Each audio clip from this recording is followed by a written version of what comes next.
साथियों नमस्कार। साथियों आज की वीडियो में मटर की खेती के बारे में कुछ छोटे छोटे पॉइंट्स को कवर करेंगे। बहुत सारे किसान साथियों को मटर की खेती में कई सारे पॉइंट्स को लेकर कंफ्यूजन है और आज की वीडियो में शुरू से लास्ट तक जानेंगे कि कौन कौन से छोटे छोटे पॉइंट हैं जिनका हमें विशेषकर सावधानी रखनी चाहिए जिससे कि हमारी मटर की फसल में अच्छा उत्पादन देखने को मिले। सबसे पहले बात करूंगा यहाँ पर उन किसान साथियों की जिन्होंने की अगेती मटर की बिजाई की हुई है और उनके खेतों में फूल अब छिटक रहा है।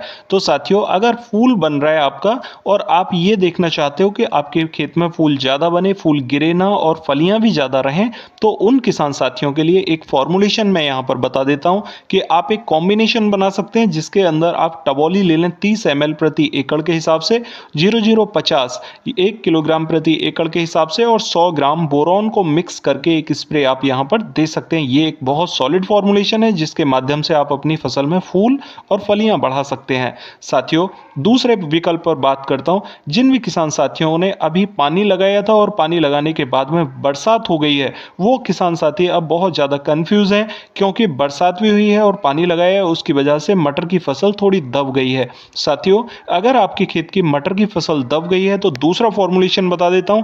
कॉपर ऑक्सीक्लोराइड 250 ग्राम ले लें, उसके साथ में ह्यूमिक एसिड आप 500 ग्राम मिक्स करके स्प्रे दे दें। आपके खेत में मटर की फसल जहां भी दबी है वहां उभार आ जाएगा और फलियां सॉलिड बनेंगी, आपको कोई दिक्कत नहीं आएगी। तीसरा फॉर्मुलेशन बता देता हूं उन किसान साथियों के लिए जिन किसान साथियों के खेत में अभी फूल नहीं छिटका है, फसल की बढ़वार हो रही है और वो किसान साथी वहां पर फसल की बढ़वार को और भी ज्यादा बढ़ाना चाहते हैं। उन किसान भाइयों को क्या करना है, देखिए 05234 ले लीजिए, उसके साथ में ह्यूमिक एसिड मिक्स कर लीजिए 500 ग्राम और 05234 आपको 1 किलोग्राम यहां पर लेना होगा। इन दोनों प्रोडक्टों को मिक्स करके एक स्प्रे दे दीजिए। आपके पौधे का तना मोटा हो जाएगा और तना मोटा होने के बाद में अच्छे पत्तियों के साथ में आपका पौधा ऊपर ग्रोथ करने लगेगा। साथियों जैसा कि आप यहाँ पर पौधों में देख पा रहे हैं, ये पौधा बहुत स्वस्थ है लेकिन एक छिटपुट यानी कि 1000-2000 पौधों के बीच में एक पौधे में हल्की गिडार यहाँ पर दिखाई दे रही है। अगर आपके खेतों में भी इस टाइप के रेंगने वाले कीट लगे हुए हैं और जहाँ पर आपको समस्या दिखाई दे रही है तो आपको मैं एक सॉलिड फॉर्मुलेशन बता देता हूँ। आप इमीडा 250 ml ले लीजिए और उसके साथ में 250 ग्राम थाइमोथॉक्सम मिक्स करके आप स्प्रे के माध्यम से दे दो। आपके खेत से ये रेंगने वाले कीटों का जो भी प्रकोप है वो खत्म हो जाएगा और आपका पौधा स्वस्थ होकर आगे बढ़ने लगेगा। बहुत सारे किसान साथी कहना चाहते हैं कि इसके अंदर हम क्या मिक्स कर सकते हैं बूस्टर के लिए, तो बूस्टर में ह्यूमिक एसिड आप 500 ग्राम इसके साथ डाल के स्प्रे दे सकते हो, ये और भी अच्छा काम करेगा। साथियों कीटनाशक के साथ में बूस्टर आप लगा सकते हैं, उसमें कोई दिक्कत नहीं आती। बनने के समय पर वो कहना चाहते हैं कि हमारे खेत में फूल ज्यादा बने, ऐसा हम क्या करें।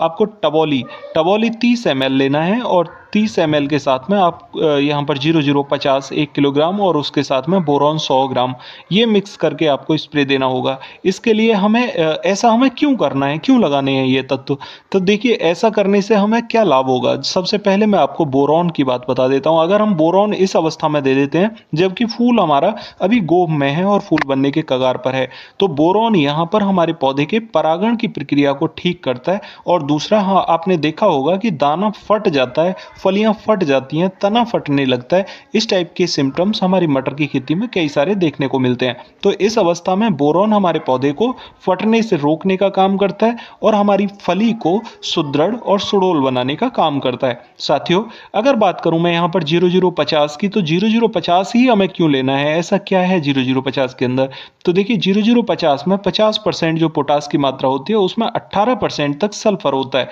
और ये जो 18% का सल्फर है ये हमारे लिए रामबाण औषधि है। किस टाइप से कि पोटास अपना काम करता है दाना भरने के लिए, दाना भरेगा, वजन बढ़ाएगा और पोटास हमारे पौधे के अंदर जो तने में और पत्तियों में जितने भी माइक्रोन्यूट्रिएंट होते हैं पौधे को मिले हुए, उन माइक्रोन्यूट्रिएंट को दाने तक पहुंचाने का काम यानी ट्रांसपोर्टर का काम पोटास करता है।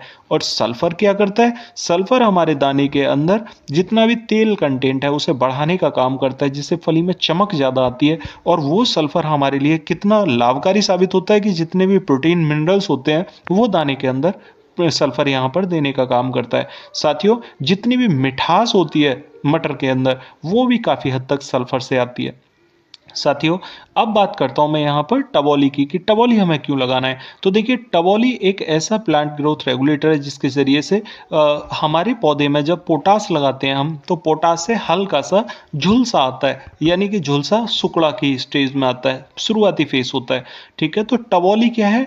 टबोली में हल्का फंगीसाइड भी होता है, और फंगीसाइड हमारे पौधे को जल्दी से बूढ़ा नहीं होने देता। बूढ़े से मतलब हमारे पौधे को लास्ट तक हरा भरा बनाए रखता है, और फलियों में यानी फूल और फलियां ज़्यादा तेजी से बनती हैं, ज़्यादा मात्रा में बनती हैं। फूल को गिरने नहीं देता और फलियों को भी नहीं गिरने देता। इससे हमारे पौधे को बहुत सारे लाभ देखने को मिलते हैं। साथियों, अगर मैं यहाँ पर बात करूँ उन किसान भाइयों की जिन्होंने कि अगेता पानी लगा दिया और उसके साथ बरसात होने के बाद में उनकी फसल दब गई है, तो उन्हें यहाँ पर कॉपर ऑक्सीक्लोराइड क्यों लगाना है? तो साथियों, अगर आपके खेत में फसल दब गई है पानी की वजह से, तो वो पौधे में फंगस लेकर आ रही है, और फंगस की वजह से आपका पौधा दबा हुआ है और हल्का पीलापन है। तो उस पीलापन को कंट्रोल करने के लिए आपको यहाँ कॉपर ऑक्सीक्लोराइड लेना होगा। हल्के फंगीसाइडों से यहाँ पर काम नहीं चलेगा। ठीक है, ये एक आजमाया हुआ फॉर्मुलेशन है, बहुत गजब के रिजल्ट देगा। आप अपने खेतों में लगा के रिजल्ट ले सकते हैं, और मुझे भी कमेंट बॉक्स में ज़रूर बताएं कि आपके खेत में कैसा रिजल्ट आया है। साथियों, यहाँ पर मैंने उन किसान भाइयों के लिए ये फॉर्मुलेशन क्यों बताया जिन किसान साथियों के साथ में ये समस्याएं हो रही हैं। उनके लिए ये इसलिए भी ज़रूरी है क्योंकि उन्हें बहुत सारे दुकानदारों से बहुत सारे अलग अलग फॉर्मुलेशन मिल जाते हैं जिनके माध्यम से उन्हें अच्छे रिजल्ट नहीं मिलते। साथियों, आप इस टाइप से अपनी फसल को बढ़िया कर सकते हैं। कोई समस्या हो तो आप कमेंट बॉक्स में ज़रूर बताएं, और अगर चैनल पर नए आए हैं तो चैनल को सब्सक्राइब ज़रूर कर लें, और अगर चाहते हैं कि ये दूसरे किसान साथियों के लिए वीडियो महत्वपूर्ण साबित हो तो उनको शेयर ज़रूर कर दें, ताकि वो भी इस वीडियो का लाभ उठा सकें। तो मिलते हैं फिर अगली वीडियो में, तब तक के लिए नमस्कार किसान साथियों।